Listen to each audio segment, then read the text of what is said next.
Inilalagay ang snob sa kahihiyan. Bahagyang ngumiti si Jordan at tinapik ang video call. Agad na lumabas sa screen ng telepono ang isang matandang nakapasa sa kanyang prime. "Hey, Imre A." Bati ni Jordan sa matanda sa kabilang dulo ng video call. A ay ang inisyal ng kanyang apelyido, na kung saan ay ang pakikipag-usap sa kanya ni Jordan. "Jordan, ang tagal na nating magkita. Pasensya na, ngayon lang ako nakatulog at wala akong oras para sagutin ang video call mo." Sabi ni Arnaut na may guilt expression. Magalang na sabi ni Jordan, "Okay lang. Late na akong tumawag at inistorbo ang pahinga mo. Tara, wag mong sabihin yan. Hindi mo alam kung gaano kita ka-miss, brat." "Haha. Haha, miss na rin kita.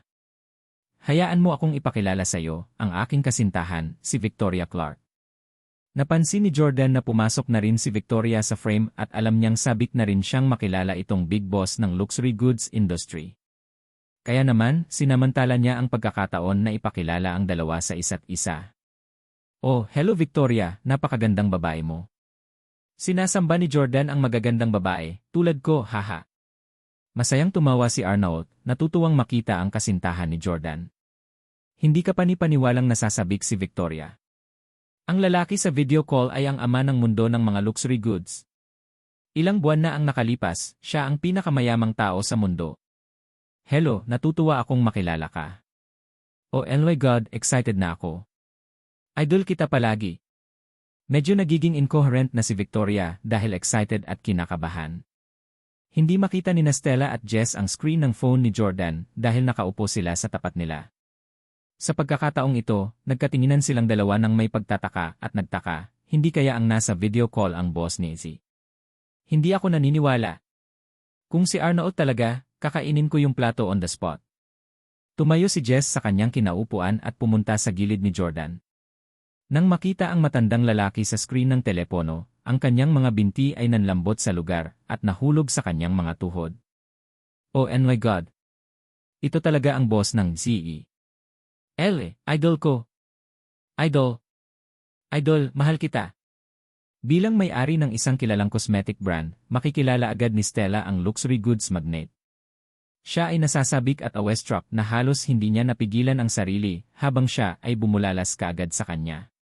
Nais ni Stella na samantalahin ang pagkakataong ito upang ipakilala ang kanyang mga lipstick at talagang magiging maluwalhati kung makakapagtatag siya ng pakikipagtulungan sa mga luxury brand na iyon.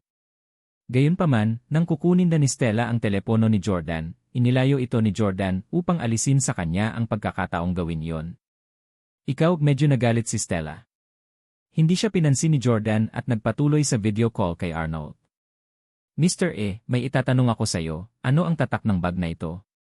Itinutok ni Jordan ang kamera sa bag ni Jess na di gents. Tuwang-tuwa si Jess. "Oh my God, nakatingin sa bag ko ang amo ni A. I'm so honored." Gayunpaman, naramdaman niyang kalokohan ang tanong ni Jordan dahil paanong hindi makikilala ng timonte ng Z ang isang bag sa ilalim ng kanyang sariling tatak. Mabuti, dahil hindi siya kumbinsido sa impormasyon ng Wikipedia, hayaan ang boss ng Y na personal na ipahiya siya sa mukha. Gayunpaman, sa kanyang pagtataka, sinabi ni Arnold, "Apple." Natigilan silang tatlo, pati si Victoria, sa gulat. "Apple?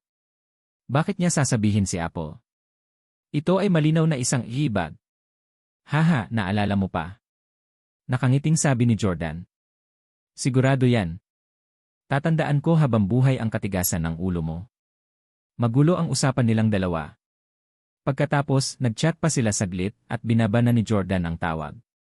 Pagkatapos noon, tinanong ni Jordan si Jess, "So, sabi ko naman sa'yo apply ang brand ng bag mo, diba? Masasabi mong hindi ko maintindihan ang fashion, pero sa tingin mo ba hindi rin ito naiintindihan ng may-ari ng Z?" Maluha-luha na si Jess sa galit dahil halatang bag iyon. Gayunpaman, hindi niya akalain na balang araw ay mapahiya siya sa pagsasabi ng tamang tatak at pagtiis ng hindi patas. Paano niya ito matatanggihan? Ang may-ari ng LC ay personal na nagsabi na ang tatak ay Apple. May lakas ng loob ka. Galit na inubos ni Jesse ang pampagana. Sa sandaling ito, nagbago ng husto ang ugali ni Stella kay Jordan. Imbes na bumalik sa kanyang upuan para kumain, kalahating yuko siya sa tabi ni Jordan. Nagtanong siya sa sobrang mapagpakumbabang paraan, Jordan, Mr. Steele, napakahiwaga mo. Talagang mayroon kang ganoong kalapit na relasyon sa isang mamahaling kalakal. Nakatulog na siya ng mahimbing at gayunpaman, nag-effort pa rin siyang ibalik ang tawag ng personal. Mukhang mahalaga ka sa kanya. Hindi siya nilingon ni Jordan at kinuha na niya ang kanyang tinidor at kutsilyo para kumain ng pampagana. Si Stella ay nagpatuloy sa pagpapanatili ng isang mapagpakumbabang saloobin. Nabalitaan ko mula kay Victoria na gusto mong magtrabaho sa New York City. Papayag ka bang sumali sa aming kumpanya? Hahayaan kitang kunin ang posisyon ng Deputy President.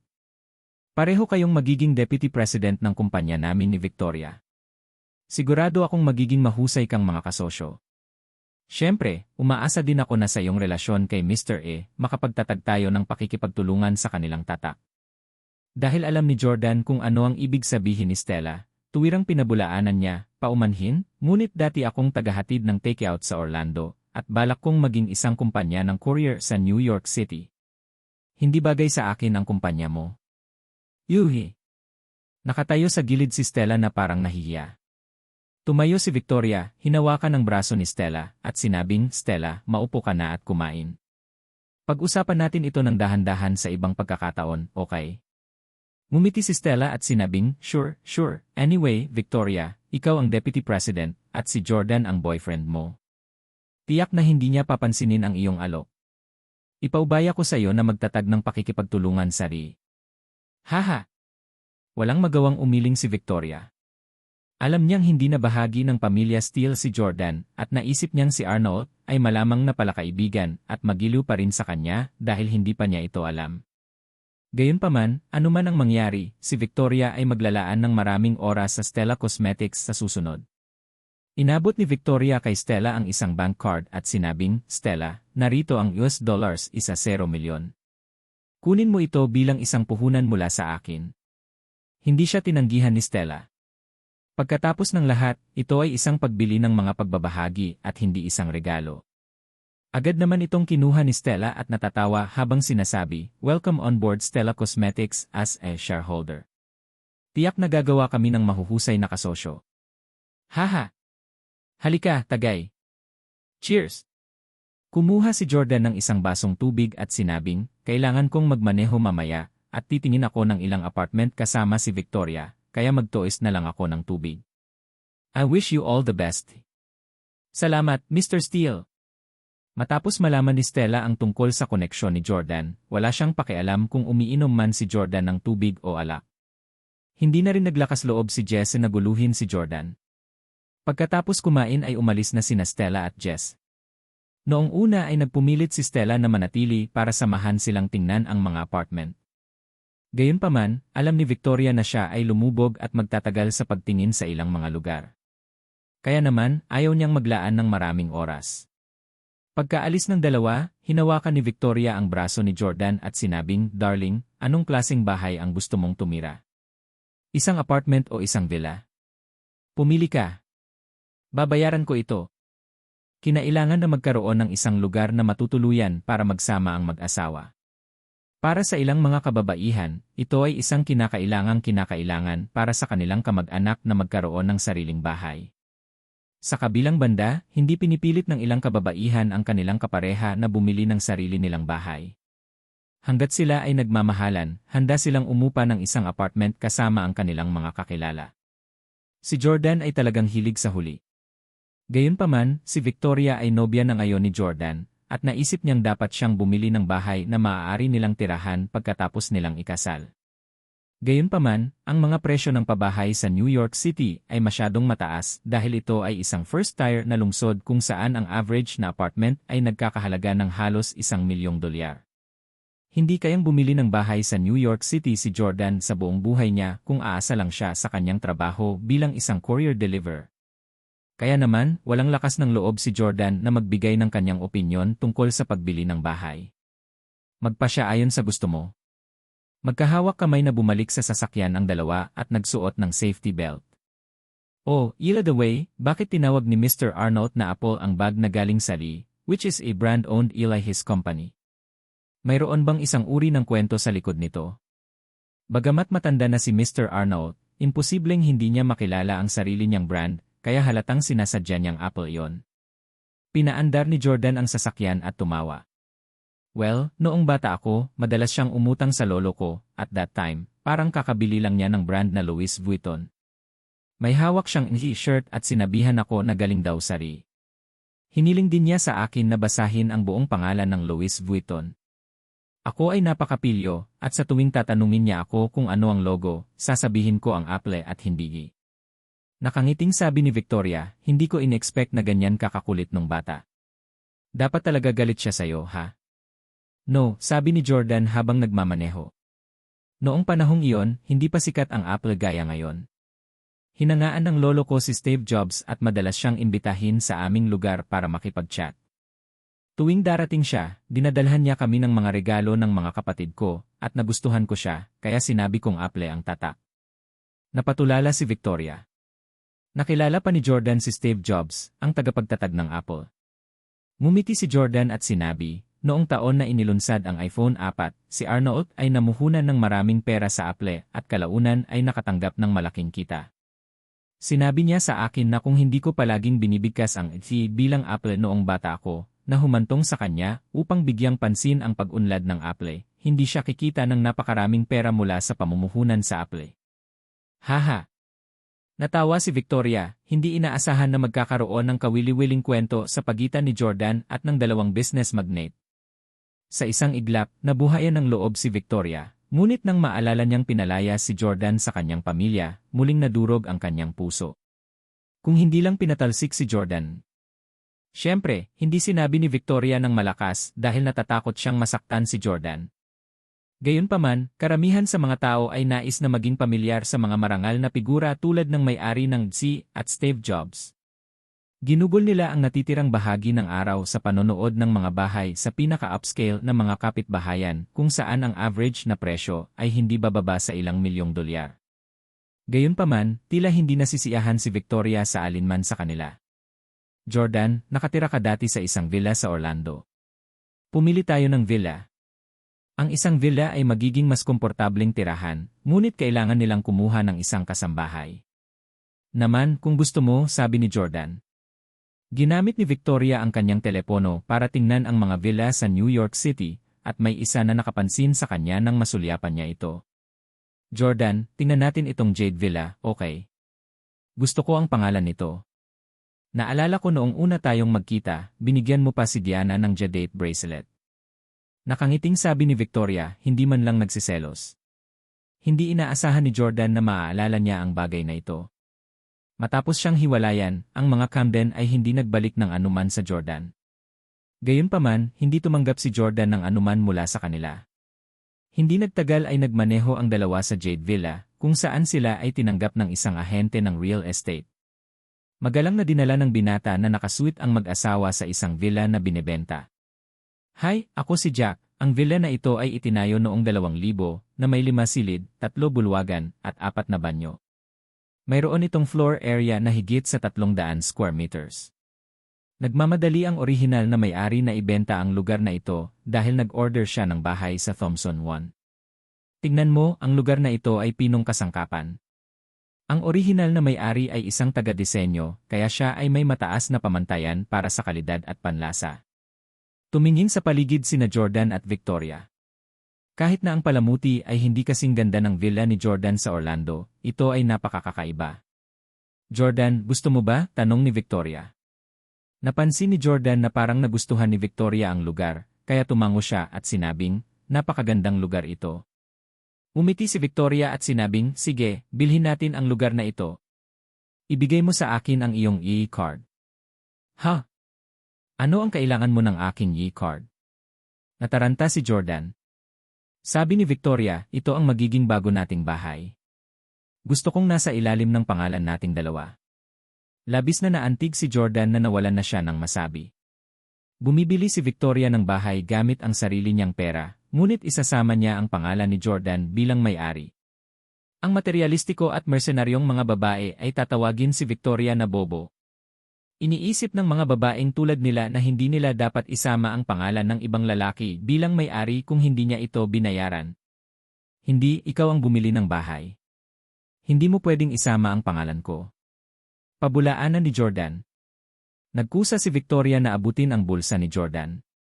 Well, boyfriend mo na ako. Angkop na idagdag ang iyong pangalan bilang may-ari ng bahay. Kinuha ni Victoria ang e-card ni Jordan at pagkatapos ay sinabi kay Jack, bilhin natin ang villa na ito at magbabayad tayo ng buo. Yung babaeng mayaman. It took less than 20 minutes from the time she entered the villa to view it for her to make up her mind. Ang ahente ng real estate, si Jack, ay hindi pa nakakita ng gayong mapagpasyang tao. Pagkatapos magbayad, sinabi ni Jordan kay Victoria, first day pa lang natin sa New York City. Masyado pa bang maaga para gumastos ng napakaraming pera sa isang villa? Naramdaman ni Jordan na dahil kararating lang nila sa New York City, maaari silang manatili sa isang hotel ng ilang araw o magrenta ng isang lugar pansamantala. Alam niya na hindi madali para kay Victoria na kumita ng pera, at siya ay ganap na independyente sa pananalapi sa kanyang pamilya. Sabi ni Victoria, honey, hindi kami pumunta sa New York City para magdusa. Dati kaming presidente ng isang dating nakalistang kumpanya. Hindi naman siguro tayo tumira sa basement, di ba? Huwag kang mag-alala, Jordan, maaaring wala kang gaanong pera, ngunit mayroon ako. Tiyak na magkakaroon din tayo ng magandang buhay sa New York City. Hindi ka panipaniwalang naantig si Jordan, at nangakong bibilhin niya si Victoria ng isang mas malaking villa sa hinaharap upang makabawi sa kanya. Jordan, bibili ba tayo ng kama? Hindi ako mahilig matulog sa gamit na kama. Tumango si Jordan at sinabing, sige. Nailipat na ba ni Stella sa iyo ang $100,000 na regalo sa iyo ni Jess? Gagamitin natin ang perang iyon para makakuha ng kama. Napangisi si Victoria. Haha, ang sungit mo. Ginastos niya ang pera para manligaw sa akin, pero ginagastos mo sa pagdedekorasyon ng bago nating tahanan. Pagsisisihan niya kapag nalaman niya. Haha. Nagkwentuhan at nagtawanan sila habang papaalis sa bagong binili nilang villa. Pagkatapos ay nagmaneho sila patungo sa showroom ng Poltrona Frau sa New York City. Ang Poltrona Frau ay isang prestihiyosong Italian furniture brand na dalubhasa sa pagmamanupaktura ng mga kasangkapan para sa Italian royal family isang siglo na ang nakalipas. Maaari rin itong maging eksklusibong tatak ng kasangkapan para sa mga maharlikang pamilya sa Europa sa nakalipas na daang taon. Ang palamuti ng bagong binili na villa ni Victoria ay nagkataong nasa estilong European. Bukod dito, siya ay napaka-ambisyosa at nais na mag-ukit ng kanyang sariling karera sa New York City. Siya ay naghangad na maging reyna ng mundo ng negosyo, kaya ito ang perpektong tatak para sa kanya, na personal na pinili ni Jordan. Ang hanay ng presyo ng mga kama na ginawa ng tatak na ito ay mula sa libo-libo hanggang 10,000 dolyar at lahat sila ay lubos na komportable. Bago dumating, tinawagan ni Jordan ang showroom para gumawa ng viewing appointment ng maaga. Isang magandang sales assistant ang lumabas para tanggapin sila pagdating nila. Mr. at Mrs. Steele, mangyaring tingnan ang kama na ito. Personal itong idinisenyo ni Roberto Lazzeroni at ginawa gamit ang napakahusay na napiling katad na frau. Maaari kang magpasya sa kulay ayon sa gusto mo, at ang hugis parihaba na headboard ng kama ay maaari ding i-customize. Mayroong iba't ibang laki na mapagpipilian. Nagpapatakbo kami ng promosyon ngayon. Ito ay nagkakahalaga ng $15,000. Tumingin si Jordan at naisip niyang medyo maganda ang disenyo ng kama. Bagamat medyo maluho ang paggastos ng napakaraming pera sa kama, babayaran ito sa paggamit ng pera ni Jesse, kaya hindi na nila kailangang maramdaman ang kurot. Umupo si Jordan dito at sinubukang damhin ito ng kaunti. Medyo comfortable. Gusto mo bang humiga at subukan ito? Humalukip-kip si Victoria at tumayo sa gilid na may masayang ngiti. Ayos lang basta gusto mo. Si Victoria ay isang 30 taong gulang na babae, hindi isang binatilyo. Kung siya ay teenager pa, tiyak na talon siya sa kama kapag namimili ng isa. Gayunpaman, siya ay sapat na matikas upang hindi gumawa ng ganoong bagay na parang bata. Dahil ayaw ni Victoria na subukan ang kama, gagawin na lang ni Jordan ang parang bata. Umupo si Jordan sa kama at naramdaman ang lambot ng kutson bago sinabing, medyo komportable ang kutson na ito. Gayunpaman, sa sandaling ito, isang boses ang biglang dumating mula sa likuran. Walang hiya. Pawang adulterous. Agad na bumalatay ang galit sa mukha ni Victoria, at nilingon ni Jordan ang kanyang ulo para tingnan. Gulat na gulat silang dalawa. Sina Hailey at Kaden pala. Hindi inaasahan ni Jordan na magkikita sila muli ni Hailey sa New York City. Si Hailey ay nakasuot ng puting palda na pinalamutsyan ng maraming pilak na perlas. Mukha pa rin siyang ethereal gaya ng dati. Ang kanyang pulseras at hikaw ay walang alinlangan na nagpatingkad sa kanyang aura bilang isang mayaman at magandang babae. Napansin ni Jordan na may suot na singsing si Hailey sa kanyang daliri na hindi katulad ng singsing na ibinigay sa kanya ni Jordan. Ibig sabihin pumayag si Hailey sa marriage proposal ni Kaden. Maganda pa rin siya gaya ng dati. Namangha si Jordan. Namangha siya na hindi pa rin nagpapakita ang kanyang baby bump at kamukha siya ng ibang batang babae. Kung ito ang unang beses na nakilala ni Jordan si Hailey, at kung hindi niya alam ang lahat ng ginawa ni Hailey sa nakaraan, malamang ay mahuhulog pa rin ito sa kanya. Bumangon si Jordan sa kama at nagtanong, bakit nasa New York City ka? Naisip ni Jordan na si Hailey ay mananatili sa Orlando upang alagaan ang kanyang pagbubuntis hanggang sa oras na upang manganak. Kung tutuusin, ang kanyang ina ang mag-aalaga sa kanya sa Orlando. Nagulat din si Kaden sa pagtakbo kay Jordan at Victoria. Si Jordan ang pinakadakilang suspect sa insidente na naging sanhi ng kanyang biglaang pagkabaog. Naisip din ni Kaden na si Jordan ang may kasalanan. Gayunpaman, anuman ang mangyari, walang anumang pagbabago sa kanyang masamang plano. Ha, Jordan, hindi ko inaasahan na nakarating ka sa New York City, bata. Napangiti si Kaden. This was his turf, kaya syempre, hindi siya natatakot kay Jordan. Sabi ni Jordan na may mapang-asar ng ngiti, bakit hindi ako maglalakas loob na sumama? Malamig na yumuko si Kaden. Hindi siya yung tipong mahilig mag-issue ng harsh threats. Magkano ang halaga ng kama? Tanong niya sa magandang store assistant habang si Jordan ay naglalakad patungo sa kama na kanyang pinagmasdan. Sabi ng store assistant, $15,000. Ngumiti si Kaden at sinabing, wow, Jordan, nalugi ka na, at napakagasta mo pa na gumastos ng $15,000 sa kama. Sabi ni Victoria, maaaring walang pera si Jordan, pero meron ako. Maaari tayong maging maluho hanggat gusto natin. Wala itong kinalaman sa'yo. Napatingin si Kaden kay Victoria ng masama, loser, bumaba ka na rin bilang presidente ng Ace Corporation, di ba? Pareho kayong walang trabaho ngayon. Pagkatapos, sinabi ni Kaden sa sales assistant, ilan ang mga kama sa kabuuan? Sabi ng sales assistant, isa lang ang kama. Kung gusto mo ring magkaroon nito, kailangan mong mag-order na abutin ng 1 linggo bago makarating. Galit na sambit ni Kaden, sino ang may oras na maghintay ng 1 linggo? Pinipili ko ang kama na ito para sa aking matrimonial home. Bibili ako nitong kama sa halagang $75,000. Yuhi! Ang sales assistant ay inilagay sa isang lugar. Nakangiting sabi ni Jordan, dahil may handang magbayad ng 5 beses sa orihinal na presyo, hayaan mo na lang siya. Anyway, hindi kami patay na nakakulong sa pagkuha ng isang ito. Nagsisimula pa lang mamili sina Jordan at Victoria, at magpapatuloy pa rin sila sa pamimili ng mas matagal. Sa sandaling ito, lumapit si Hailey, hinila si Kaden sa tabi, at sinabing, hubby, huwag na natin kunin itong kama. Nakaupo na si Jordan, kaya madumi na ngayon. Tumawa si Kaden at sinabing, madumi na ngayon. Kakatawag pa lang ni Kaden sa kanya at kay Victoria na adulterous pair, at ngayon, sinabi nilang nadumihan ni Jordan ang kama. Hindi na niya kayang tiisin pa. Tinanong ni Jordan si Hailey, what do you mean ila that? Paano ako madumi? Pati si Hailey ay nagalit din, how dare you have the cheek to ask that question? Nagkaroon ka ng extramarital affair at nakipag-ugnay sa aking pinsan. Wala pang 1 linggo, tinalikuran mo siya at nakipag-ugnay kay Victoria. Yele, abet matagal na kayong nagkita ni Victoria Clark sa opisina 2 months ago. Iyan ang nagpapaliwanag kung bakit ka late umuwi mula sa trabaho araw-araw. Nakikisali ka na ba sa opisina? Ikaw, Lee. Galit na galit si Jordan. Malinaw na ang babaeng ito ang may kasalanan at siya ang may karelasyon. How dare she call me dirty and smear Victoria and me? Sabi ni Jordan, inosente kami ni Victoria. Nagkasama lang tayo pagkatapos ng hiwalayan natin. Kayo ni Kaden Huxley ang mga walang hiyang nagsama noong kasal pa kayo sa akin. Itinuro ni Kaden ang daliri niya kay Jordan. Mas mabuting bantayan mo ang iyong mga salita. Ito ang New York City. Sabi ni Victoria, paano kung New York City? Hindi tulad ng tawag mo rito. Natigilan ang magandang sales assistant at mabilis siyang pumwesto sa pagitan nila para mamagitan sa hidwaan.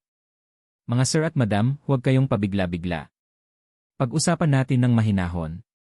Ang apat sa kanila ay pawang mga figura ng mas mataas na uri ng lipunan at ang pagtatalo sa isang tindahan ng muebles ay magmumukha silang maliliit na matandang babae na nakikipagtawaran sa palengke.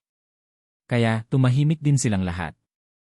Sabi ni Victoria, "Miss, bibili kami nitong kama. Kaya ko nang bayaran ito ngayon."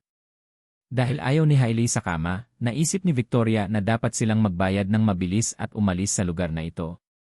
Ayaw na niyang ituloy ang pakikipagtalo sa kanila rito. Sabi ng magandang sales assistant, "Sige po ma'am, saan po kayo nakatira? Magpapadala ako ng maghahatid sa iyo ng kama." Sabi ni Victoria, "Nakatira kami sa Jade Villas eh."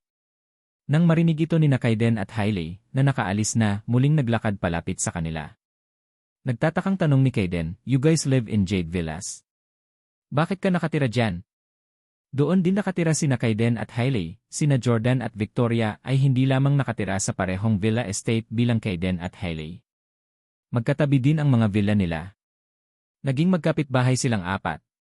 Tinanong ni Kaiden si Jordan, "Jordan, sinadya mo bang bumili ng katabi kong villa? Ano ba talaga ang sinusubukan mong gawin? May nararamdaman ka pa ba kay Hailey at gusto mong samantalahin ang kawalan ko para makipag-ugnay sa kanya?" Nagsimulang maguluhan si Kaiden. Nagkaroon ng malaking away noon sina Jordan at Kaiden. Kaya, hindi niya maalis ang posibilidad na inimbestigahan ni Jordan ang tirahan ni Kaiden. Gayunpaman, hindi kailanman sineseryoso ni Jordan si Kaiden, kaya hindi niya sinisiyasat kung saan siya nakatira. Hindi niya inaasahan na magiging magkapitbahay sila ng isang villa estate. Sa katunayan, ang mga karibal ay may posibilidad na magkita. Nang marinig ni Hailey ang sinabi ni Kaiden, nanigas siya sa gulat. Di kaya sadyang lumipat si Jordan sa katabing villa dahil sa akin? Hehe, alam ko na.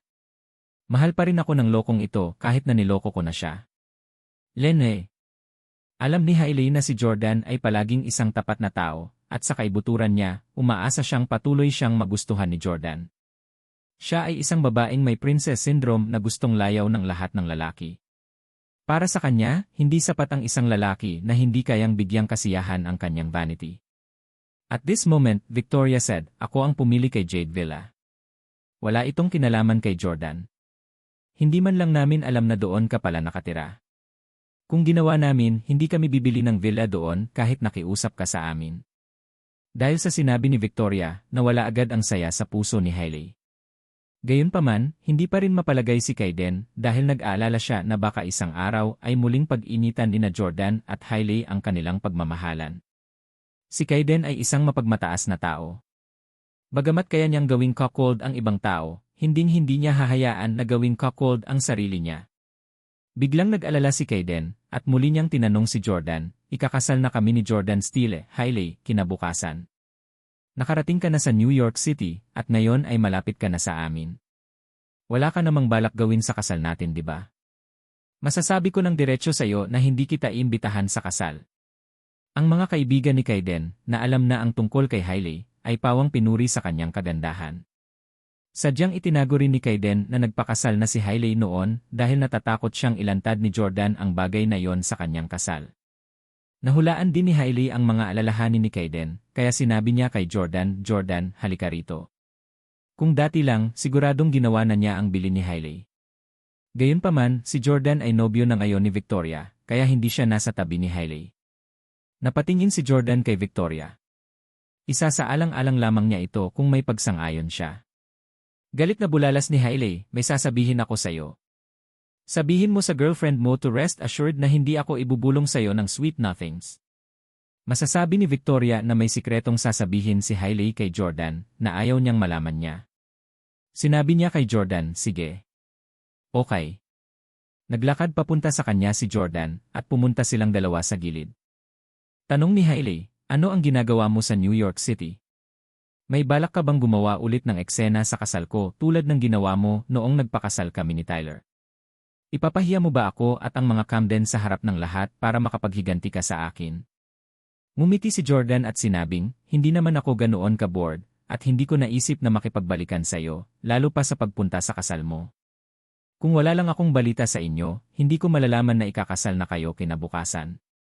Pero tinatanggal ko talaga ang sombrero ko sa'yo. Hiniwalayan mo lang ako, pero nakahanap ka ng mayaman na mapapangasawa muli ng napakabilis. Nabuntis mo pa ang anak ko.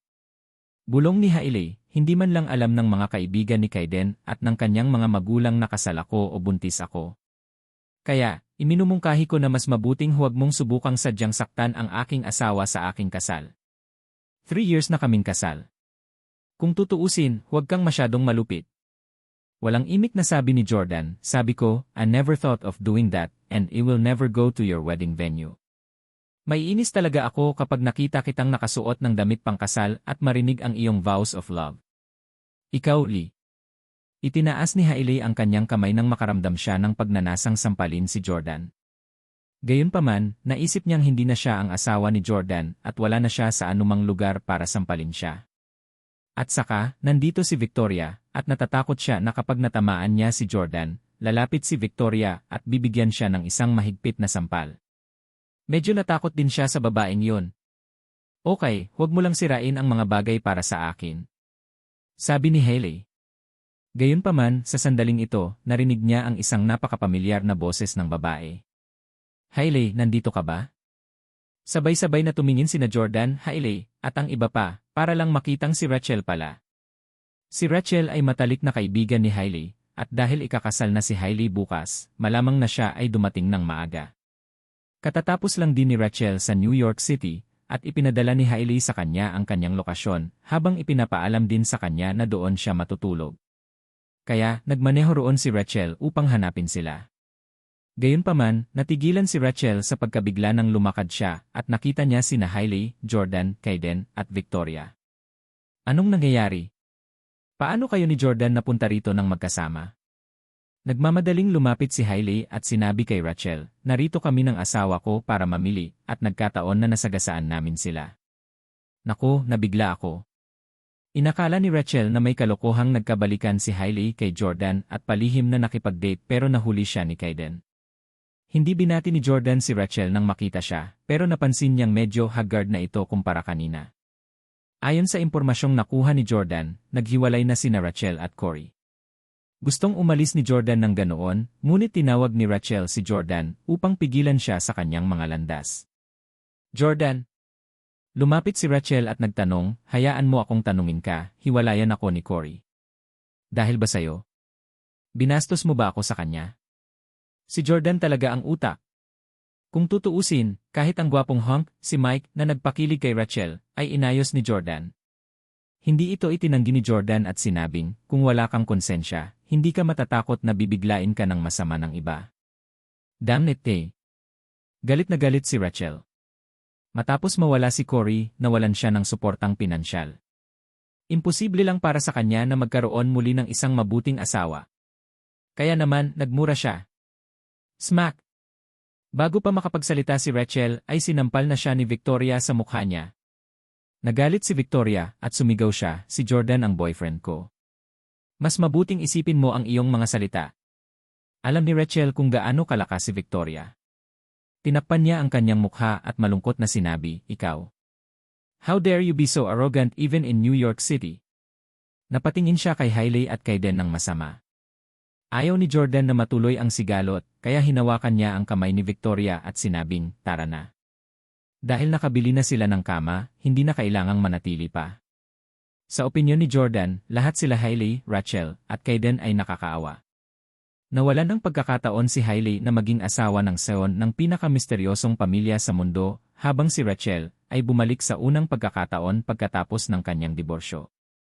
Maaari na lamang niyang makuha ang kanyang sarili ng laruang lalaki. Si Kaiden ay hindi magkakaroon ng sariling anak sa buhay na ito. Nakaganti si Jordan sa kanilang tatlo.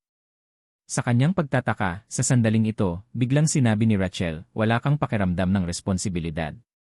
All you do is enjoy yourself with your lover. Hindi ka man lang nag-abalang bumili ng crib para sa anak mo. Anong kalokohan? Bagamat hindi pinangalanan ni Rachel ang anumang mga pangalan, masasabi ng sinuman na ang tinutukoy niya ay si Jordan. Gustong lumayo ni Jordan, ngunit napatigil siya nang marinig iyon. Pakiramdam niya ay naghahanap lang ng gulo si Rachel. Wala pang 2 buwang buntis si Hailey ngayon, at ang sanggol ay hindi isisilang hanggang sa susunod na taon. Hindi lang kailangan bumili ng kuna ngayon. Iba ang naisip ni Hailey. She, too, coldly said, I'm not expecting much from a freeloader like him.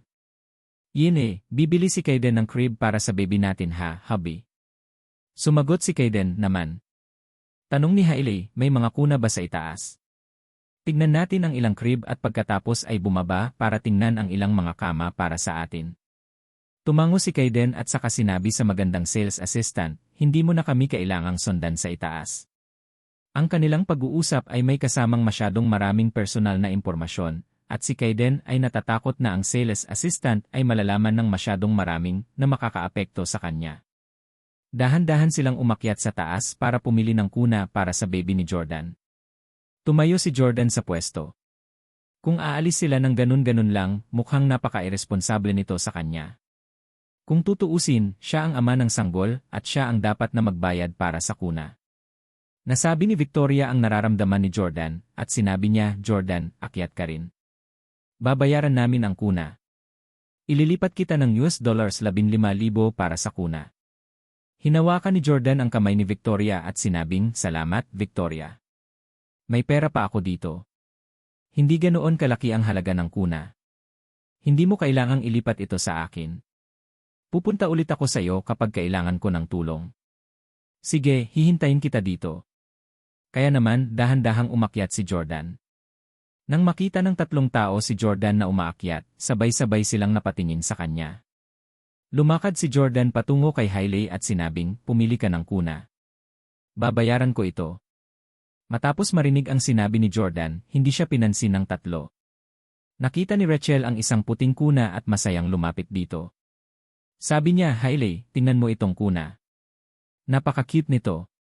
Tiyak na magiging komportable ang sanggol habang nakahiga dito. Nagustuhan din ito ni Hailey. Ang mga crib ay lahat ng maliliit at nagustuhan niya ito ng husto. Hinawakan ni Hailey ang kanyang tiyan at tinanong, baby, gusto mo ba ito? Sa kanyang pagtataka, biglang napabulala si Hailey sa pagtataka, o Diyos ko, tumugon sa akin ang sanggol. Talaga? Talaga? Hayaan mong marinig ko. Yumuko din si Rachel at idinikit ang tenga sa tiyan ni Hailey para marinig ang galaw ng fetus. Nakakakilig talaga. Parang sinasabi na gusto nito. Natuwa rin si Kaiden at sinabing, pakinggan ko rin. Idinikit niya ang kanyang tenga sa tiyan ni Hailey at nakinig habang tinatawag ang baby, call daddy. Nakaramdam ng kilabot si Jordan pagkatapos marinig iyon. Baby ko yan, bakit daddy ang itatawag sa'yo? Naisip din ni Jordan na sinadya nilang gumawa ng isang aksyon dahil ang fetus ay 2 buwan pa lamang kung tutuusin. Paano magkakaroon ng anumang reaksyon? Tumayo si Jordan sa gilid at sinabi sa kanilang 3, huwag na kayong kumilos. Hindi magkakaroon ng anumang paggalaw ng pangsanggol sa loob ng 2 buwan. Ang fetus ay dapat na hindi bababa sa 3 o 4 na buwang gulang bago magkaroon ng anumang paggalaw. Dahil wala akong akademikong degree ay hindi nangangahulugang hindi ako nag-aral noon. Naramdaman ni Jordan na sadyang ginagawa iyon ng 3 para magalit siya at maakit siyang pumunta at makinig. Sa kanyang pagtataka, sinabi ni Rachel na may masamang ngiti, paano mo malalaman na ang fetus ay wala pang 3 o 4 na buwang gulang? Nagulat saglit si Hailey, pero hindi nagtagal ay bumiti din siya ng mali siya. Nagalit si Jordan. Ang kanilang sanggol ay malinaw na ipinaglihi lamang sa huling 2 buwan. Paano naging 4 na buwan? Napuno agad ng murderous aura si Jordan habang nakatitig kay Kaiden. May evil smile din si Kaiden sa mukha, pero inosenteng itinaas niya ang kanyang mga braso at sinabing, huwag mo akong tingnan. Hindi ko nga kilala si Hailey 4 months ago. Wala akong pakialam kung kaninong baby yon. Hindi naman sa akin yon. Hehe, ang mahal ko ay si Hailey. Damn it, you're infertile, kaya halatang wala kang pakialam kung kaninong anak yan. Ngunit ginagawa ko. Sa sobrang galit ni Jordan ay dumiretso siya kay Rachel at hinawakan ito sa kanyang pulso. Binigyan niya ito ng mahigpit na pisil at tinanong, Rachel Quinn, mabuti pang magpalinaw ka. Anong meron sa anak ni Hailey? Pag-aari ba ito ni Tyler Collins? O binigyan mo siya ng mga nakakatawang ideya? Si Rachel ang salarin na nag-udyok kay Hailey na makipag-ugnay kina Tyler at Kaiden. Hoy, masakit, bitawan mo. Ito ay sa pagitan mo ni Hailey. Tanungin mo siya tungkol dito. Paano ko malalaman? Si Rachel ay isang mahinang babae na tiyak na hindi makakayanan ang lakas ni Jordan. Nagmamadali at nag-aalalang nagtungo si Hailey upang marahan niyang ilagay ang kanyang kamay sa pulso ni Jordan. Sinabi niya sa malambing na boses, "Jordan, bitawan mo siya. Nagbibiro lang siya at siguradong pag-ari mo ang bata. Nakalimutan mo na ba? Kumuha ako ng pregnancy test kit tuwing umaga kapag sinusubukan kong magkaroon ng isang sanggol at nakakuha lang ako ng positibong resulta ilang araw pagkatapos kong magsimula." Dahan-dahang kumalas si Jordan sa pagkakahawak sa wrist ni Rachel at tumingin kay Hailey. "Hindi ka nagsisinungaling sa akin?" Magiliw ang ekspresyon ng mukha ni Hailey, tulad ng ginawa niya noong una silang ikasal muli. Hinila niya pabalik ang kamay ni Jordan at magiliw na sinabi, "Siyempre, bakit ako magsisinungaling sa'yo? Sinisisi ka lang ni Rachel sa hiwalayan. Kaya pala kalokohan ang sinabi niya. Kung hindi ka naniniwala sa akin, maaari kang yumuko at makinig sa akin tiyan. Walang galaw. Ngayon lang kami nagsisinungaling sa'yo." Patuloy na sinulyapan ni Jordan ang patag na tiyan ni Hailey, at sa kaibuturan niya, gustong-gusto niyang subukan at marinig iyon dahil baby niya iyon. Gayunpaman, minsang naisip niyang may girlfriend na siya at nandoon din ang bagong asawa ni Hailey, hindi niya ito ginawa. Binitawan ni Jordan si Rachel at sinabing, "Cut the crap. Rachel Quinn, naibigay na sa iyo ni Corey ang bahay at ang sasakyan. Dapat mong bilangin ang iyong mga pagpapala. Sana ay hindi mo na muling sasaktan ang mga tapat at mapanlinlang na tao." Pagkasabi noon ay itinuro ni Jordan ang kuna sa kanyang harapan at sinabing, "You like this one, huh? Ako na ang magbabayad." Galit na galit si Jordan. Hinawakan niya ang kuna ng sanggol at bumaba para magbayad. Sobrang sutil at mainitin ang ulo niya. Nakakainis. Galit na galit si Hailey kaya tinapakan niya ang kanyang mga paa at napabulalas. "Nabalitaan ko na hindi nagalit si Corey nang mahuli niya si Rachel at ang hunk na yon sa kama. Umupo lang siya sa labas para manigarilyo. Gusto lang ni Jordan na maging pisikal sa lahat ng oras. Hindi niya talaga makontrol ang init ng ulo niya." Tumayo si Kaiden sa gilid ng walang sinasabi. Kung hindi lang dahil sa plano niyang paghihiganti kay Jordan gamit ang masasamang plano nito, hindi sana siya magpakasal sa isang immoral na babae tulad ni Hailey. Matapos bayaran ang bill sa cashier sa ibaba, iniwan ni Jordan ang crib at sumama kay Victoria. Pagkabalik sa sasakyan, mabilis na nahawakan ni Jordan ang kanyang emosyon at masayang bumalik sa Jade Villa kasama si Victoria. Ngayon ang kanilang unang araw sa New York City kung saan napagpasyahan nilang manirahan at mag-ukit ng karera. Baka magpakasal din sila at magkaanak dito.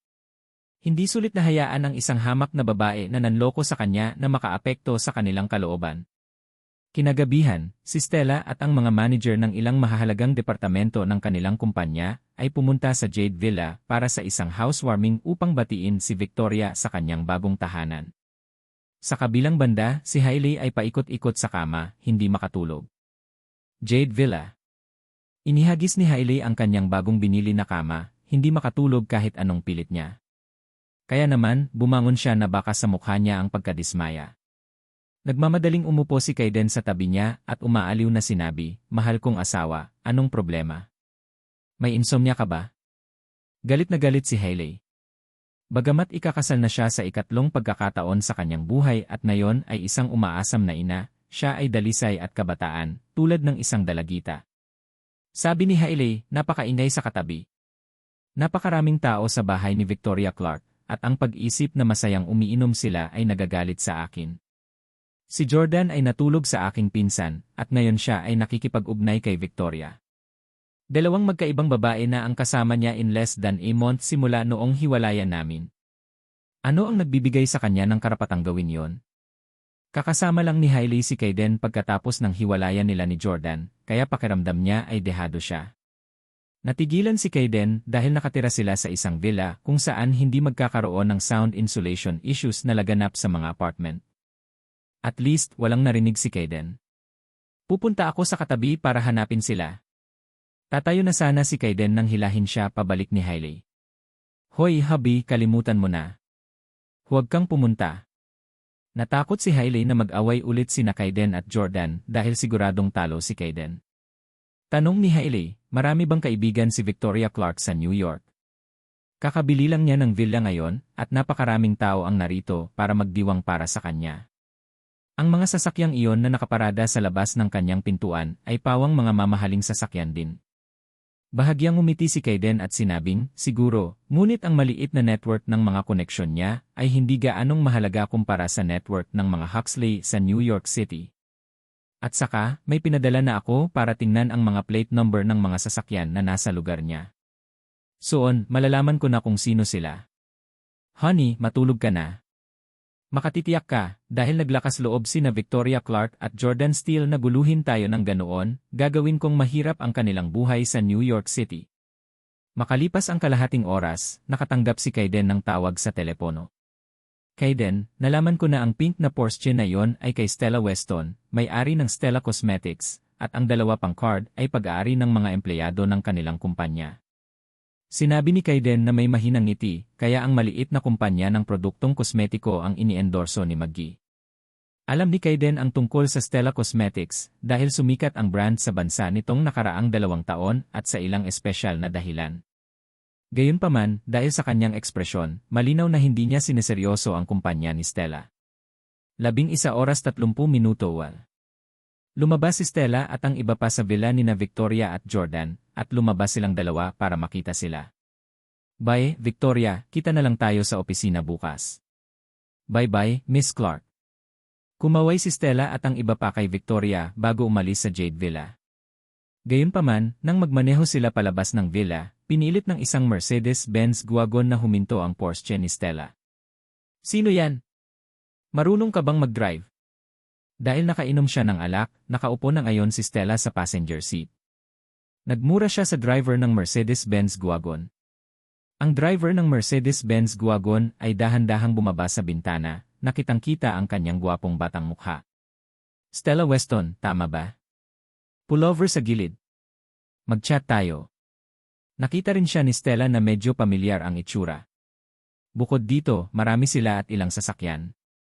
Kaya, hindi siya natatakot na baka saktan siya nito. Dahil dito, lahat ng sasakyan ni Stella at ng kanyang kasamahan ay nakahinto sa gilid ng kalsada habang nakabukas ang hazard lights. Stella strutted over domineeringly in her high heels. Sino ka? Paano mo ako kilala? Bumaba din si Kaiden sa sasakyan, nagsindi ng sigarilyo at mumiti. Ako si Kaiden Huxley. Pagmamay-ari ng pamilya ko ang Breezy Express. Breezy Express? Ang mga Huxley. Agad namang natigilan si Stella. May mga nakatagong powerhouse sa lahat ng dako sa lungsod na ito, at higit pa rito, nagmamaneho si Kaiden ng isang marangyang kotse. Kaya, bagamat pinilit siya ni Kaiden na huminto, hindi siya naghagis ng anumang kabastusan dahil sa takot na hindi niya sinasadyang masaktan ang isang malaking pagbaril. Nang marinig ni Kaiden ang pangalan ng kanyang pamilya, talagang nabigla si Stella sa kanyang talino. Alam ng lahat ng may-ari ng negosyo sa New York ang bilyonaryo na pamilya, ang Huxleys. Kahit na isang ordinaryong tao ay malalaman na ang Breezy Express ay ang pinakamahusay na kumpanya ng logistics sa lungsod sa ngayon. Agad namang ngumiti si Stella at sinabing, no wonder I found you so familiar-looking, handsome. Kaya ikaw, Mr. Huxley. Gusto mo ba akong makilala? Tara, exchange number tayo. Inabot ni Kaiden at pinabulaanan. Miss Weston, gusto kong itanong sa'yo, ano ang relasyon mo ni Victoria Clark? Totoong sinabi ni Stella, magkaibigan kami, kagagaling lang niya sa New York City, at ngayon siya ang Deputy President ng Stella Cosmetics. Mr. Huxley, hindi ka naman in love kay Victoria, di ba? Sayang naman. May boyfriend na siya. Naisip ni Stella na nagustuhan ni Kaiden si Victoria, kaya hinanap niya ang lobbyist nito. Pagkatapos ng lahat, si Victoria ay may mahusay na ugali at ang perpektong uri ng mga negosyanteng ito. Sabi ni Kaiden, hindi ko talaga gusto ang babaeng iyon na si Victoria Clark, kaya sana hindi mo siya kunin. Tila nalagay sa isang mahirap na lugar, sinabi ni Stella, paano ko magagawa yon? Naging shareholder na siya, at ako ang nag-imbita sa kanya sa New York. Malamig na yumuko si Kaiden at sinabing, kung hindi mo siya tatanggalin, gagamitin ko ang kapangyarihan ng pamilya ko laban sa'yo. Sa palagay mo ba, sa kapangyarihan ng ating pamilya, ang maliit mong kumpanya ng kosmetiko ay makakamit pa rin sa New York City? Napakagatlabi si Stella. Siyempre, alam niya ang lakas ng mga Huxley. Kung gusto siyang harapin ng mga Huxley, hindi niya magagawang talunin ang mga ito kahit na mayroon siyang 10 Stella Cosmetics. Tumingin si Stella kay Kayden at nagtanong, miyembro ka ba talaga ng Huxleys? Hindi niya kayang talikuran ang matalik na kaibigan kung isa lang itong random na tao na sumulpot sa kalsada. Nakangiting sabi ni Kayden, si Maggie ang spokesperson ng lipstick brand mo, di ba? May ipapakita ako sa'yo. Kinuha ni Kayden ang kanyang phone at nakakita ng group photo sa hidden album. Pagkatapos ay ipinakita niya ito kay Stella. Nang makita ito ni Stella ay agad siyang nabigla. Larawan iyon ni Kayden at Maggie na naghahalikan sa isang hotel. Si Maggie ay isang sikat na idolo at ang larawan ay magiging sanhi ng pag-crush ng Instagram kung ito ay malantad. Naniniwala ka na ba ngayon? Tanong ni Kayden na may kasamang masasamang ngiti. Hindi na naglakas loob si Stella na pagdudahan ang pagkakakilanlan ng lalaking nasa harapan niya. Dahil makatulog siya sa isang celebrity at magkaroon ng mga litrato niya na hindi pa nalantad, tiyak na mayaman siya. Si Kayden ay natulog sa maraming mga kilalang tao at si Maggie ay isa lamang sa kanila. Kinabukasan, excited na nagmaneho si Victoria para magtrabaho sa kumpanya ni Stella. Iyon ang kanyang unang araw sa trabaho sa New York City at nagdala siya ng almusal at maliliit na regalo para sa marami sa kanyang mga kasamahan. Matapos silang ibigay, pumunta si Victoria sa opisina ni Stella. Miss Weston, saan ang opisina ko? Nakangiting tanong ni Victoria. Sa gulat niya, nanatiling tahimik si Stella sa upuan ng matagal na may mapait na ekspresyon sa mukha. Biglang ibinalik ni Stella sa kanya ang bank card na ibinigay ni Victoria sa kanya kahapon. Sabi niya, Victoria, hindi ko pa ginalaw ang perang ito, kaya ibalik mo. Naguguluhan si Victoria. Bakit? Sa tingin mo ba napakaliit nito? Mamumuhunan ako ng $15 milyong pagkatapos. Anyway, may tiwala ako sa kumpanya namin. Napabuntong hininga si Stella at nahihirapang sinabi, paumanhin, Victoria, hindi na kita papayagan na magtrabaho sa aking kumpanya. Nawala agad ang excitement ni Victoria. Akala niya noong una ay ngayon na ang simula ng lahat ng mabuti, ngunit hindi niya inaasahan na madismiss siya sa unang araw niya sa bagong kumpanya. Tumingin si Stella kay Victoria na may guilty expression at nagtanong, Victoria, nasaktan mo ba ang mga Huxley? Naging abala si Stella sa kanyang cosmetics company, kaya dati ay hindi siya malinaw sa kalagayan ni Victoria sa Ace Corporation. Agad na naintindihan ni Victoria ang nangyayari. Kagagawan pala ni Kayden. Pasensya na, Victoria. Hindi ko mapigilan. Walang paraan na matatalo ng maliit na kumpanya natin ang Huxleys. Humingi ng tawad si Stella kay Victoria. Ngumiti si Victoria at sinabing, okay lang, Stella, hindi kita sinisisi. Kung ako sa'yo, malamang ganoon din ang gagawin ko. Aalis na ako. Sabay tayong mag-afternoon tea sa ibang pagkakataon. Napanatili ni Victoria ang kanyang magandang asal at tumayo para umalis. Pagkalabas ng gusali at pagbalik sa kanyang sasakyan, hindi na nagtagal si Victoria na magtampo sa kalungkutan at agad na kinuha ang kanyang cellphone para tawagan. Ang pagkakaroon ng pag-ukit ng isang karera na nag-iisa sa mundo ng negosyo sa loob ng 7 taon, kasama ang katotohanan na siya ay tumaas sa posisyon ng presidente ng isang nakalistang kumpanya, natural na mayroon siyang maraming mga kontak. Sa katunayan, ang Stella Cosmetics ay hindi ang pinakamahusay na kumpanya na maaari niyang magtrabaho. She merely chose to work there dahil malapit siya kay Stella. Ilang online literature company, music platform company, film company, at video content company ang nag-imbita kay Victoria na sumali sa kanila. Mr. Jones, sinabi mo dati na kung pupunta ako sa New York City, ibibigay mo sa akin ang tungkulin ng pangalawang pangulo.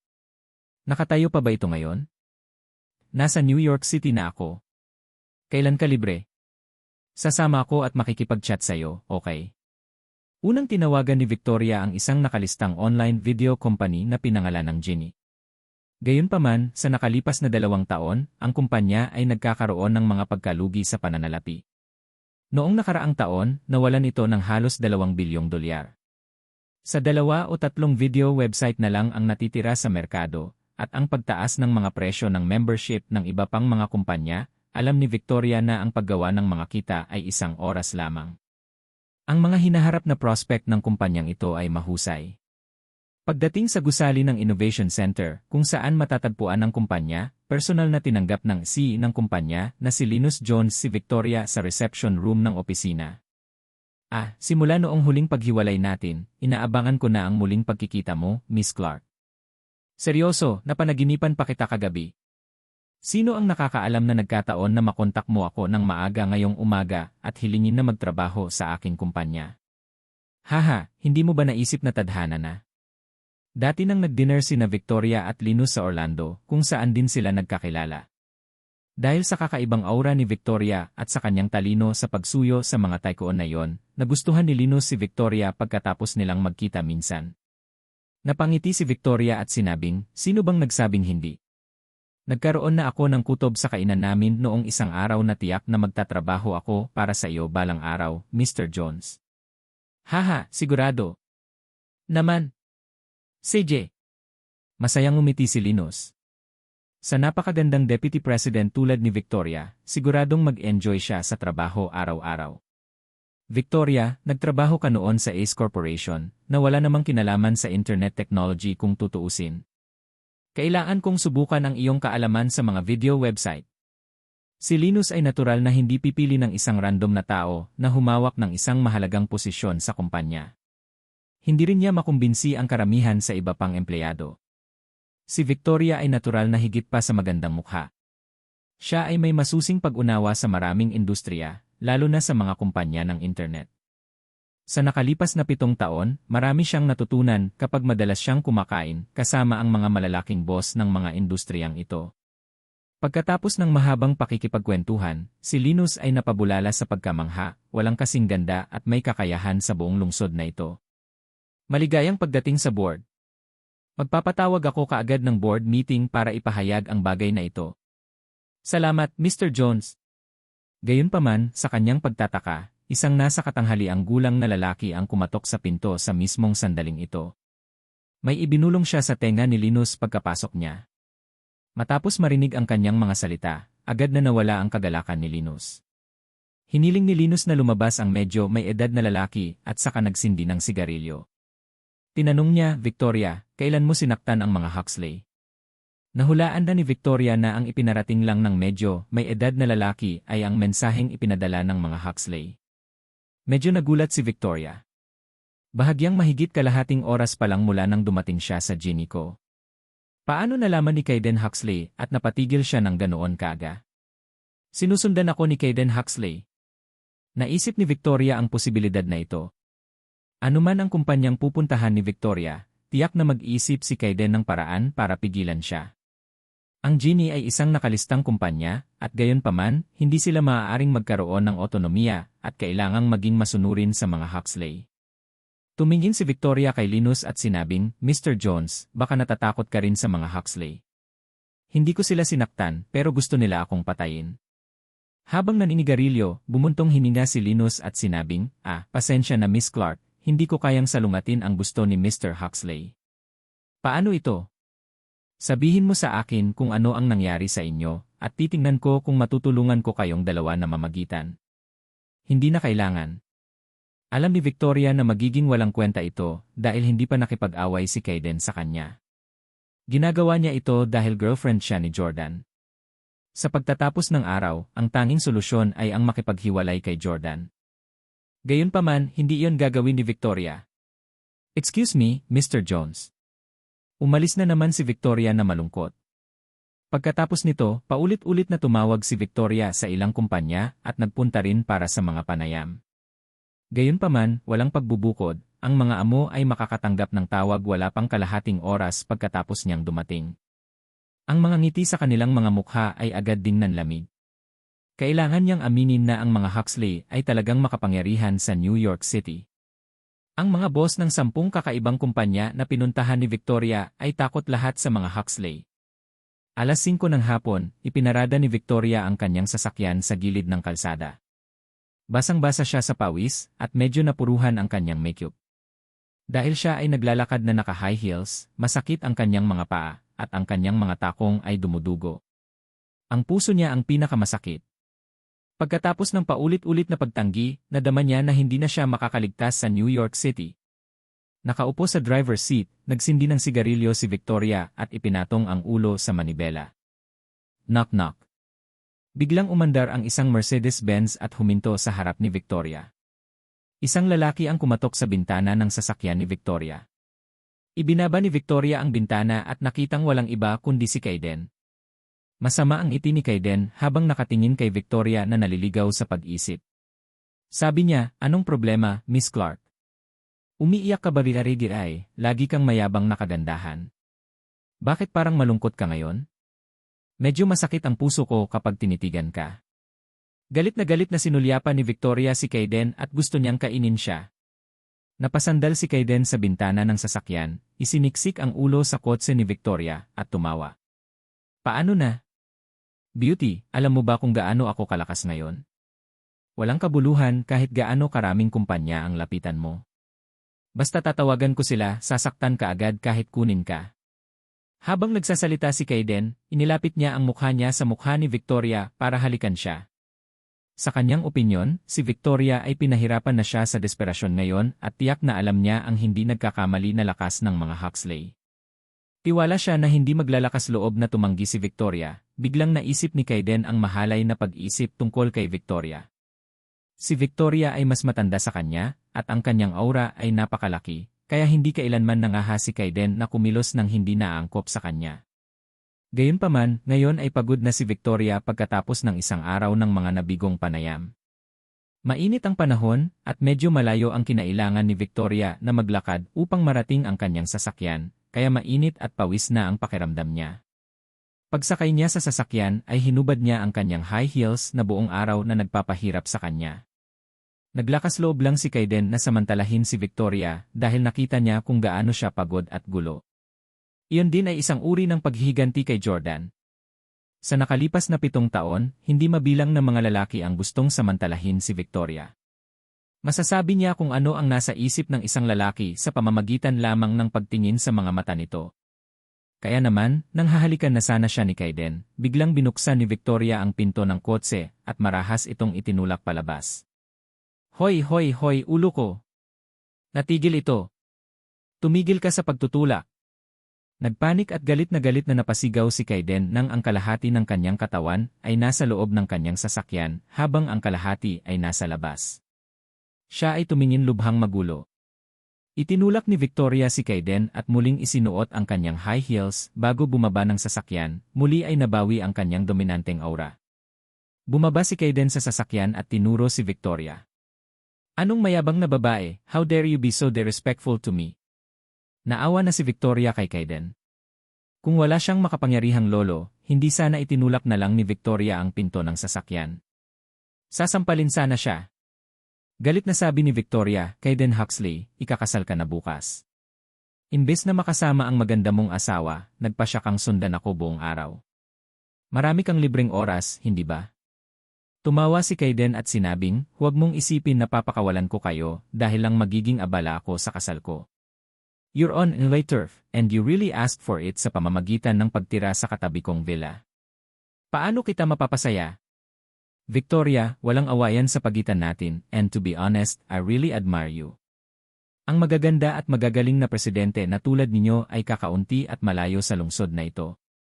Hanggat humiwalay ka kay Jordan at hindi mo na siya makikita, maaari kitang ipakilala sa isang trabaho sa Breezy Express.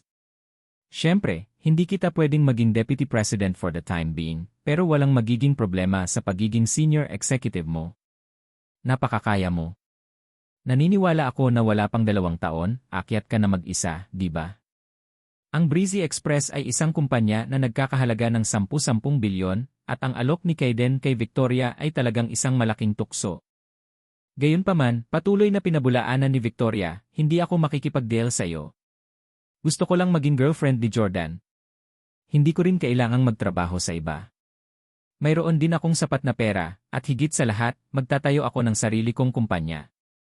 Si Victoria ay isa ring multi-millionaire, at madali siyang kumuha ng $20 milyong. Gayunpaman, tumawa si Kaiden at sinabing, "Haha, magsimula ka ng sarili mong kumpanya. Magaling yan. Hinihintay kong ubusin mo lahat ng pera mo at pagkatapos ay mawalan ka ng pera kay Jordan. Pwede mong subukan. Kahit anong kumpanya ang buksan mo, at kahit anong negosyo ang gawin mo, ibo-boycott kita hanggang sa dulo. Kung maglalabas ka ng $20 milyong, maglalabas ako ng 40. Kung maglalabas ka ng $200 milyong, maglalabas ako ng $1 bilyong upang sugpuin ka. Hindi ka maaaring maging mas mayaman kaysa sa akin. Sa ngayon, ang kompetisyon sa negosyo ay tungkol sa isang paligsahan kung sino ang maaaring gumastos ng mas maraming pera. Noong nakaraan, ginamit ni Jordan ang eksaktong pamamaraang ito upang harapin ang mga kumpanyang iyon kung saan namuhunan si Tyler. Ang partido na gumagastos ng pinakamaraming pera ay tiyak na matatalo ang kabilang partido. Galit na galit si Victoria. Hindi lang ako naniniwala na ang mga Huxley ay maaaring maging mga tyrant sa New York City. Sigurado akong may kalaban at kalaban ka. Sinasabi ko sa iyo, kahit na maging pulubi kami ni Jordan sa New York City, hindi ako susuko sa iyo. Nag-thumbs up si Kaiden kay Victoria at napabulalas, may lakas ka ng loob. Hihintayin kitang maging pulubi kung ganoon. Nang matapos magsalita si Kaiden ay umalis na siya na may malaking ngiti sa labi. Nahawakan ni Victoria ang kanyang emosyon, inayos ang kanyang damit, inayos ang kanyang makeup, at pagkatapos ay umuwi. Nakabalik na si Jordan at nakapaghanda na ng hapunan. Nagpunta siya ngayon sa Perry Express para mag-apply ng courier job at naging maayos naman ito. Ang Perry Express ay ang pangalawang pinakamalaking kumpanya ng courier pagkatapos ng Breezy Express. Honey, nakauwi na ako. Todo ngiti si Victoria habang tinatago ang pagod at lungkot kay Jordan. Kapag mahal mo talaga ang isang tao, hindi mo gugustuhing malaman nila na nagdusa ka. Sa katunayan, maaaring hindi pa rin nila maibsan ang iyong mga problema. Dagdagan lang niyan ang pressure kay Jordan para sa wala. Hinalikan ni Jordan si Victoria at tinanong, kamusta ang trabaho ngayon? Ayaw magsinungaling sa kanya ni Victoria, pero ayaw din niyang mag-alala siya, kaya umiwas siya ng tingin at sinabing, sabihin mo muna sa akin ang tungkol sa iyong sarili, kumusta ang araw mo? Wala ka namang na-encounter na gulo, di ba? Ngumiti si Jordan at nagtanong, natatakot ka ba na magpadala si Kaiden ng taong bubugbugin ako sa sikat ng araw? Kahit may away, ako dapat ang bubugbog sa kanya. Hindi ko pa nai-settle ang score sa kanya sa paninirang puri mo sa internet na pambabae. Hinawakan ni Victoria ang kamay ni Jordan at sinabing, kalimutan mo na, huwag na nating pag-usapan iyon, hayaan mo akong subukan ang iyong luto. Sa nakalipas na 3 taon, si Jordan ay seryosong nag-aaral ng pagkain at culinary sa ilalim ng pangangasiwa ni Hailey. Ikinatuwa naman ito ni Victoria. Gayunpaman, pagkatapos kumain, sinabi ni Victoria na siya ay pagod at natulog ng maaga. Sa Tax Nightclub sa New York, iyon din ang gabing iyon. Ang electronic dance music sa club ay nakakabingi na may bass booming. Ang napakarilag na mga dilag na may mahabang paa ay patuloy na nakakakuha ng mga puso. Malalaman ng mga nightclub goers kung gaano kamahal ang mga upuan dito. Ang katotohanan na ang lahat ng mga kotse na nakaparada sa labas ng club ay nagpakita na ang mga parokyano ay pawang mga tycoon. Si Kaiden ay umiinom kasama ang ilang kaibigan sa pinakamagandang pribadong silid sa club. Kaiden, hindi ko talaga inaasahan na ikakasal ka ng ganoon kaaga. Akala ko magsasaya ka ng 2 o 3 taon pa. Haha, ang ganda ni Hailey. Hindi mo ba nakita ang mga larawan ng kasal? Kahanga-hanga siya. Sa kasamaang palad, si Kaiden ay nasakop ng isang diwata. Naisip kong magsagawa ng pre-wedding bachelor party ngayon. Humigop ng alak si Kaiden at nanatiling tahimik. Ang kanyang mga kaibigan ay lahat ay sobrang inggit sa kanya dahil siya ay nagkaroon ng kanyang patas na bahagi ng kasiyahan at kahit na nakapagpakasal sa isang magandang babae. Gayunpaman, walang nakakaalam ng kanyang mga paghihirap. Nga pala, Kaiden, dahil ikakasal ka na, hayaan mo akong magpakasaya kay Maggie, okay? Gusto ko rin ang celeb na iyon. Alam ng kanyang circle of rich son friends na nakasama rin niya ang malaking celebrity na si Maggie. Biglang sinabi ni Kaiden, sino ba ang may sabing hindi ako magsasaya dahil may asawa na ako? Sinong nagsabing nasakop ako ni Hailey? Akin si Maggie, wag mong isipin na agawin siya sa akin. Nagsimulang yakapin siya ng mga kaibigan niya. Ha, hindi ako naniniwala. Nakikita kong medyo henpek ka kay Hailey. Kung mayroon kang lakas ng loob, tawagan si Maggie at hilingin sa kanya na pumunta dito ngayon. Napaisip si Kaiden. Nasa Orlando na ngayon si Hailey at magpapadala siya ng convoy ng mga luxury cars para sunduin siya sa araw ng kasal. Sure, matagal ko na ring hindi narinig na kinakantahan ako ni Maggie. Si Kaiden ay isang supling ng isang nangungunang pamilya sa bansa. Talaga, magagawa niyang makuha ang kanyang mga kamay sa lahat ng mga babaeng kilalang tao sa industriya ng entertainment maliban sa mga may makapangyarihang taga-suporta at sa mga mahigpit na sumusunod sa kanilang mga prinsipyo. Ang ilang mga celebrity ay tahasang nagsasabi ng kanilang presyo, habang ang ilan ay matutulog sa kanya ng libre dahil gusto nilang magpakasal sa isang mayamang pamilya. Si Maggie ay mula sa isang karaniwang background ng pamilya at biglang sumikat dahil sa isang reality show at naging idolo ng hindi mabilang na mga kabataan. Pagkatapos maging sikat, naakit niya ang atensyon ng mga mayayamang sion tulad ni Kaiden. Nakipag-ugnay siya sa kanya pagkatapos ipakilala sa kanya. Sa totoo lang, gusto rin ng mga celebrity na makipag-date kay Meg Rich Sions o makipag one-night stand sa kanila, hindi lang dahil sa pera. Well, marami sa kanila ang kumikita rin ng malaki sa kanilang sarili. Ito ay higit sa lahat dahil ang ilan sa mga celebrity na ito, lalo na ang mga may imaheng idolo, ay madalas na mahigpit na ipinagbabawal na makipag-date ng kanilang mga ahensya ng pamamahala. Gayunpaman, ang pag-ibig ay hindi maiiwasan para sa karamihan ng mga tao. Walang sinuman ang gustong gumastos ng 100% ng kanilang oras sa kanilang 20s, na siyang mga pangunahing taon ng kanilang buhay, sa simpleng pagtatrabaho. Gayunpaman, kung sakaling umibig sila, kailangan nilang itago ang kanilang relasyon sa publiko at ang pakikipag-date sa isang ordinaryong tao ay may mas malaking panganib. Paano kung ginagamit lang sila ng ordinaryong tao para sa kapangyarihan o ilantad ang kanilang pag-ibigan para sa ibang personal na interes? Kaya, ang pakikipag-date sa isang super rich sion ay ang pinakamahusay na opsyon dahil mahalaga din sa kanila ang pride at kadalasan ay hindi nila ipapakita ang kanilang relasyon sa mga celebrity. Alas negatibo 7 ng umaga. Jade Villa. Naligo na si Jordan at naghanda ng almusal.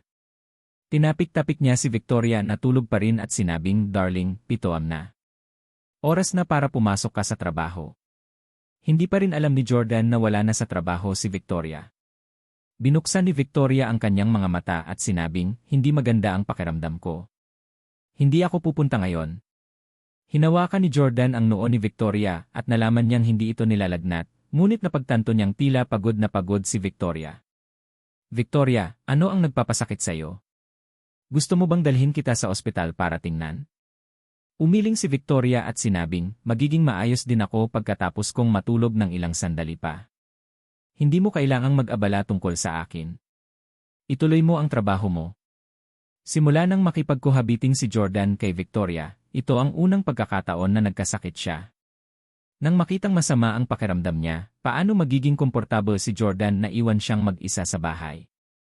Kumita lamang siya ng halos $1,000 bilang tagapaghatid ng courier na naglagay lamang sa kanya sa klase ng kahirapan sa isang first-tier na metropolis tulad ng New York City. Halos wala na siyang kakayanin sa ganoong kaliit na sahod. Hindi naman talaga walang pera si Jordan, kaya hindi mahalaga sa kanya ang nawawalang trabaho. Kaya, hindi pumasok si Jordan sa trabaho at nanatili sa bahay kasama niya. Alas negatibo 1:00 ng umaga, umiinom si Jordan ng tsaa sa sala at nagbabasa ng pinakabagong issue ng Forbes Business Magazine. Bigla niyang narinig ang kaguluhan sa labas ng villa. Mayroong walang katapusang daloy ng mga mamahaling sasakyan na pumapasok at may mga bulaklak sa bawat isa sa kanila. Ang harap ng Mercedes-Benz Guagon sa harap ng convoy ay pinalamusyan ng hugis pusong bulaklak na wreath. Alam ni Jordan na ngayon ang araw ng kasal ni Hailey at Kaiden, at ngayon lang sinundo ni Kaiden si Hailey. Hindi napigilan ni Jordan na mapabuntong hininga. Hindi talaga sumagi sa isip ni Jordan na ikakasal ulit ang dati niyang asawa sa isang lugar na malapit sa kanya. Akala niya noong una ay hindi niya makikita ang lahat ng ito. Gusto man niyang pumikit ay hindi niya maiwasang ipagpatuloy ang pagtingin sa labas ng bintana. Mula sa kinatatayuan niya ay kitang-kita ang sitwasyon sa harap ng villa ni Hailey. Huminto ang Mercedes-Benz at bumaba muna ng sasakyan si Kaiden mula sa backseat bago binuhat si Hailey palabas. Wui! Tuwang-tuwa ang mga tao at marami ang nag-spray ng party string. Nakasuot ng puting damit pangkasal, umiti si Hailey ng maligaya habang nakahawak siya sa mga bisig ni Kaiden. Hailey Canden. Nang makita ang eksenang ito, medyo umasim si Jordan. Kinamumuhian niya si Hailey at ang pagkakanulo nito. Hindi na rin niya ito mahal. Gayunpaman, 3 taon na silang kasal kung tutuusin at hindi nagtagal ay naghiwalay na sila. Hindi pa siya tuluyang nakakalimutan ni Jordan, kaya naiinis pa rin siya na makitang ikakasal siya sa ibang lalaki sa maikling panahon. Isang buwan lang ang nakalipas, halatang nakayakap pa rin siya sa akin at tinatawag akong hubby na may pagkakokwetishly. Humihingi siya ng isang pang-umagang halik araw-araw at pipilitin niyang uminom ng lemon water na ginawa ko. Kapag naiisip ko ang mga pangyayaring ito ngayon, parang isang siglo na ang nakalipas. Nakakalasing ang magagandang alaala. Hindi magsusuot ng damit pangkasal si Hailey at nakahiga sa mga bisig ni Kaiden kung hindi magpanggap si Jordan na tiwalag sa pamilya Steele. Sa kasamaang palad, walang kung sa mundong ito. Kailangang gawin ito ni Jordan. Nang makaramdam ng nostalgic si Jordan sa nakaraan, bigla siyang nakakita ng pamilyar na figura sa bintanang mula sahig hanggang kisame. Si Stella yon. Nandito na si Stella. Dapat nandito siya para bisitahin si Victoria. Pagkakita ni Jordan kay Stella ay agad niyang ibinaba ang kanyang teacup at lumabas ng villa para salubungin ito. Miss Weston.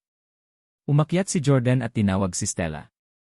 Sa oras na ito, binuhat na ni Kaiden si Hailey sa villa at sinundan din siya ng grupo ng mga kaibigan niya. Bahagya siyang nagulat nang makita si Jordan. "Oh, ikaw pala, Jordan." Tanong ni Jordan, "Miss Weston, nandito ka ba para bisitahin si Victoria dahil alam mong masama ang pakiramdam niya? Mag-best friend talaga kayong dalawa." Sa kanyang pagtataka, tila medyo na-awkward si Stella habang nagtanong, masama ba ang pakiramdam ni Victoria? Anong meron sa kanya? Na-curious si Jordan. Hindi mo ba alam? Hindi ba siya nagpaalam sa'yo na magda-day off siya? Magpahinga ng isang araw. Hulaan ni Stella, hindi pa rin alam ni Jordan ang nangyayari at sinabing, "Jordan, hindi pa sinasabi ni Victoria sa'yo, di ba? Hindi na siya nagtatrabaho sa Stella Cosmetics." Ano? Bakit? Nataranta si Jordan.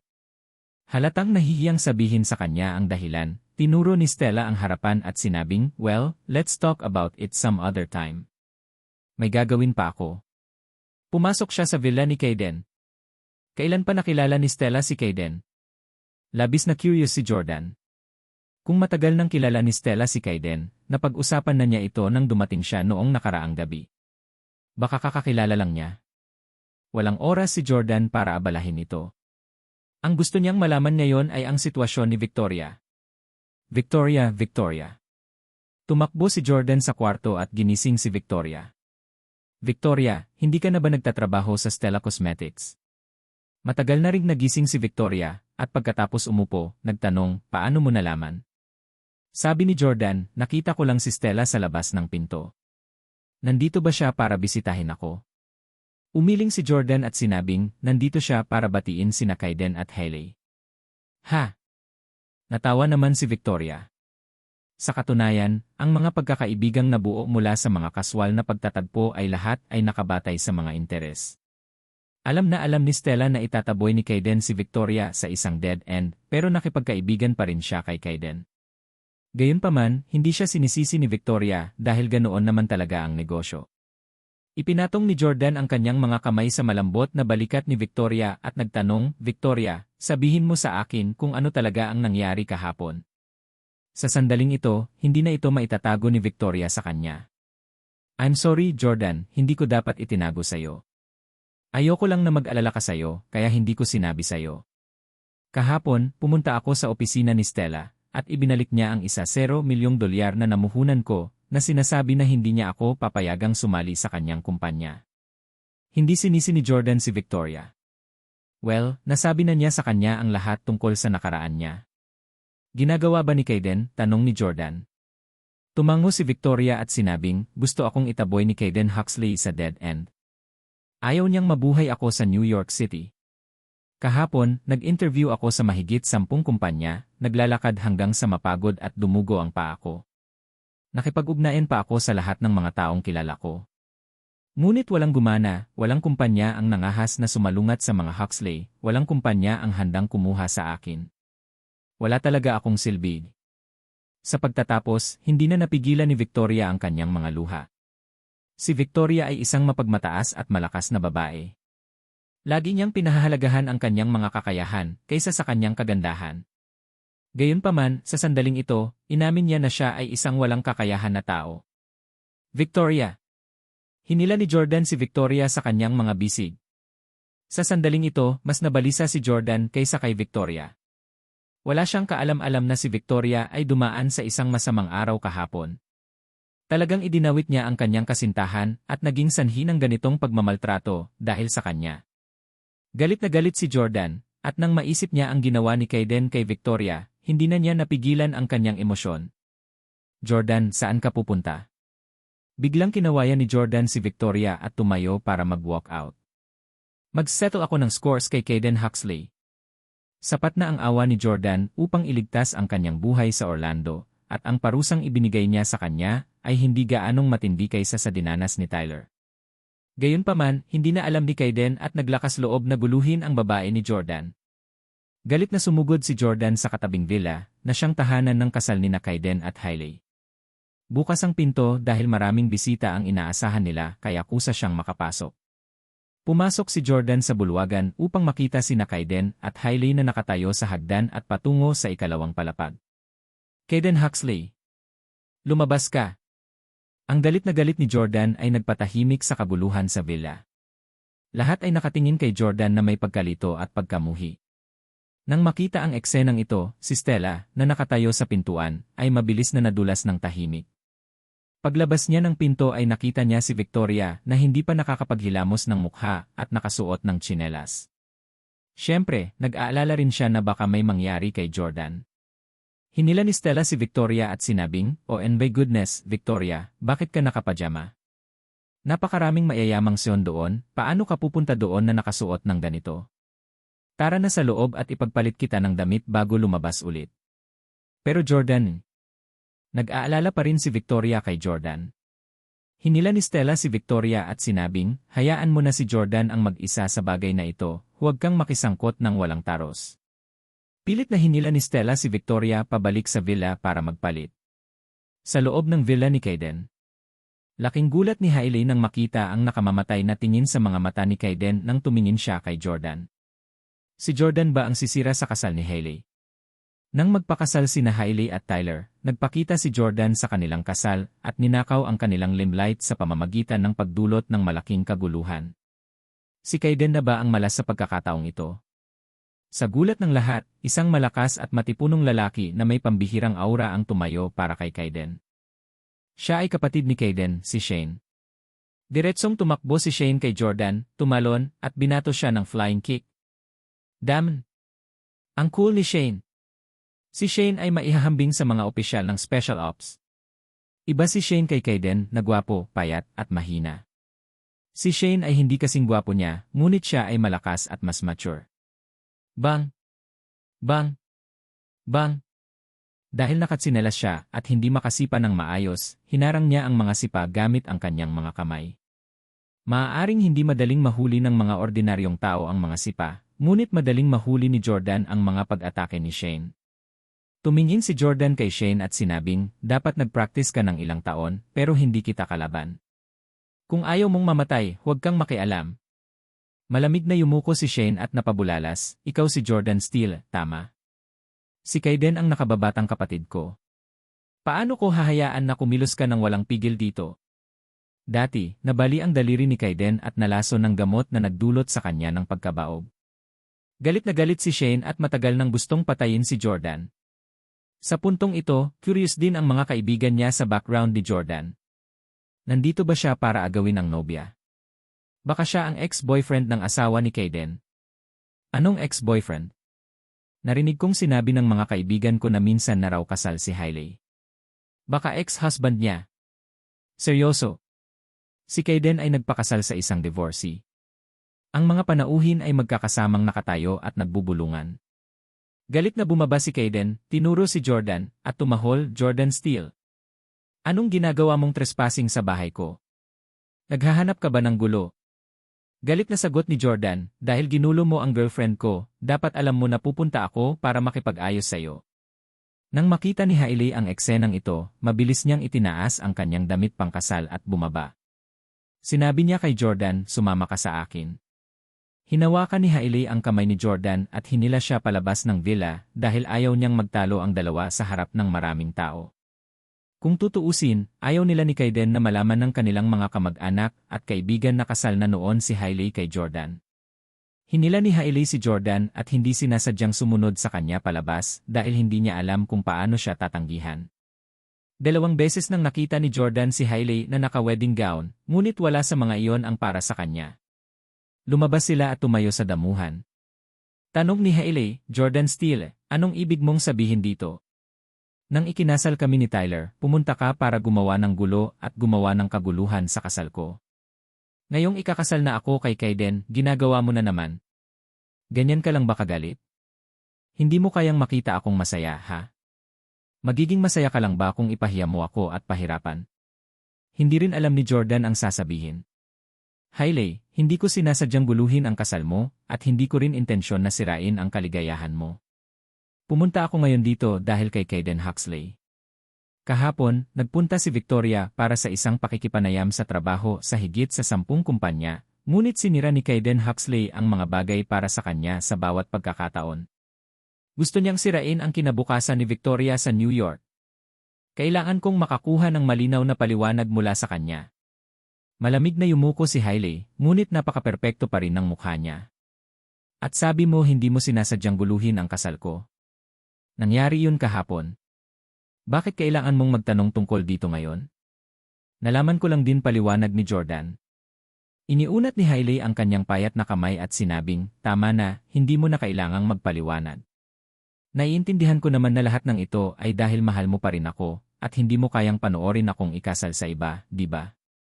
Lene, you're hemming and hawing and make up so many excuses.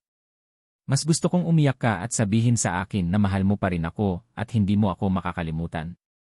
Mas gugustuhin kong lumuhod ka para magmakaawa na bigyan kita ng isa pang pagkakataon.